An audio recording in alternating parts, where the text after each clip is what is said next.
4 పచ్చిమిర్చి తీసుకున్నాను. కొద్దిగా ఉప్పు వేసుకొని వీటిని ఒక్క చెక్క గ్రైండ్ చేసుకోవాలి. తర్వాత ఉల్లిపాయలు కూడా వేసి ఒకసారి కోర్సుగా గ్రైండ్ చేసుకోవాలి.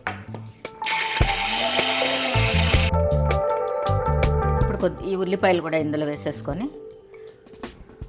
ఒక్క చెక్క గ్రైండ్ చేసుకో.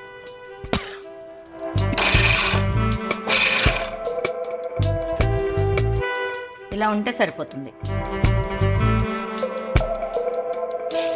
నూనె ఇలా స్ప్రెడ్ చేసుకోవాలి. మనం గ్రైండ్ చేసి పెట్టుకున్న పిండి ఇలా ఉండాలి. ఇప్పుడు దీన్ని పెనం పైన వేసుకొని తక్కువ మంట పైన కాలనివ్వాలి. ఈ పొంగలాలు ఇలా మందంగా ఉంటేనే బాగుంటాయి. మందంగా ఉంటేనే మెత్తగా రుచిగా ఉంటాయి. ఇదే పిండిని గుంత పొంగలాల్లో కూడా వేసుకోవచ్చు.